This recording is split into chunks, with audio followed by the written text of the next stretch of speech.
Hey friends, welcome back to the whiteboard.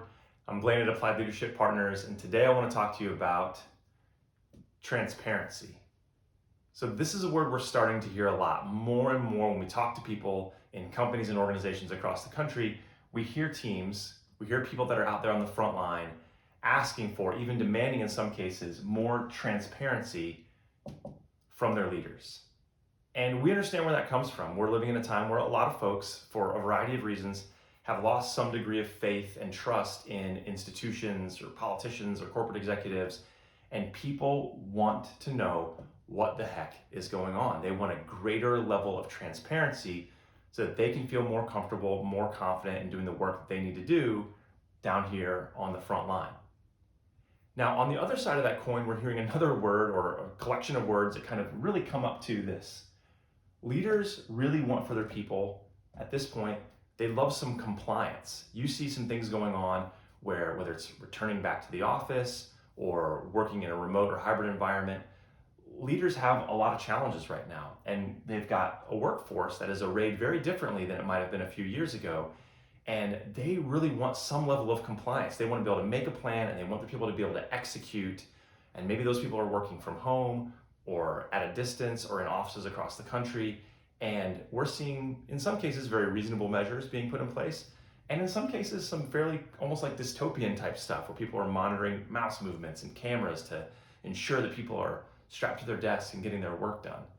And I think what we've come to is, while folks are really asking for more transparency from their leaders, and while leaders are asking for greater levels of compliance or execution from their people right now, where, if we're being honest, a lot of people just feel stressed about the situation in general, that's not really what they want deep down inside. I think what actually everybody wants in this situation is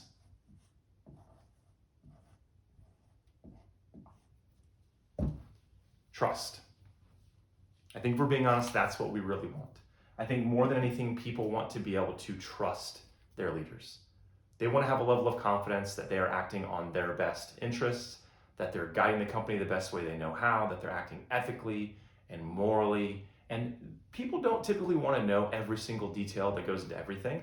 There's no way to even do that. It would be exhausting to look at all the source data behind every single decision. No, I think what most people really want is they want to be able to trust their leader, that there's someone they can count on, that they're going to steward the company well, and that if they issue a directive or make a decision or decide on a strategy, that is in everyone's best interest, that they're doing their best, and they can trust them.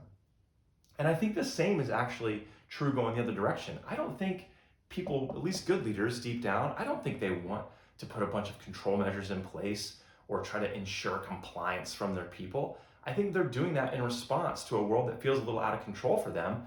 But what they really want is to be able to trust their people.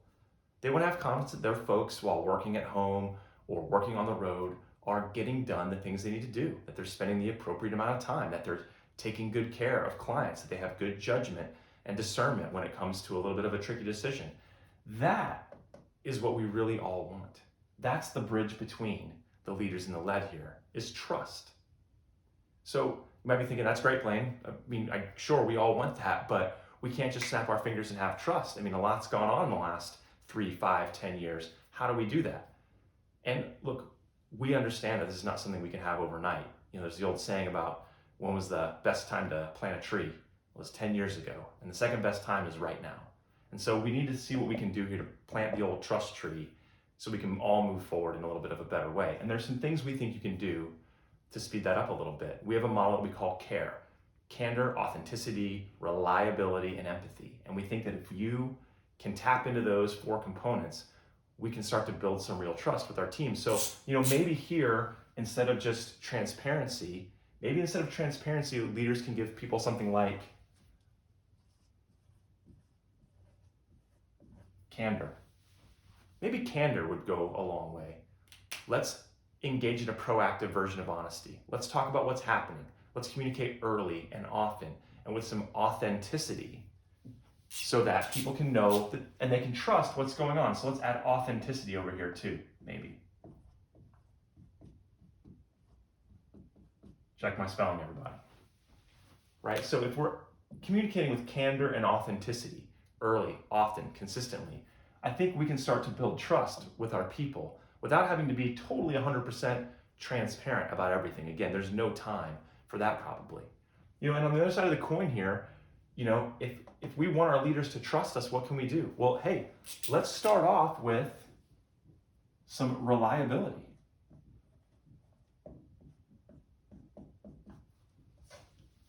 I remember being a young sales rep, new to the corporate world, and my boss lived in Atlanta and I lived in Tampa, and I had to go out and do all my sales calls and close deals and do all that. And what I found was, remarkably, if I was doing what I needed to do, I was turning my reports in on time, I was closing business, making my number, demonstrating a level of reliability that, my boss really started to trust me.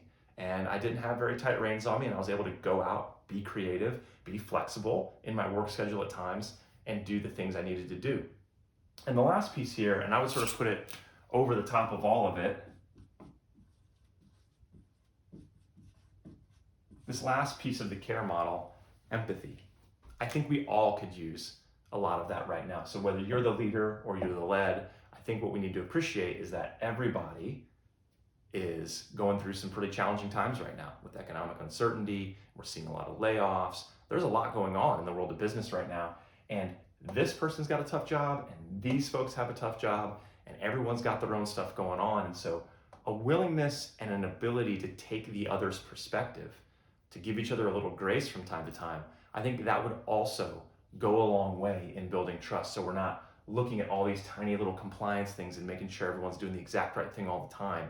And so we're not demanding from our leaders this super high level of transparency because we just don't trust that they're doing the right things behind the scene. I think that if we can communicate with candor and authenticity, we can demonstrate some reliability, and we all can have a lot higher degree of empathy to take that other person's perspective, we can start to do the thing that we most need to do,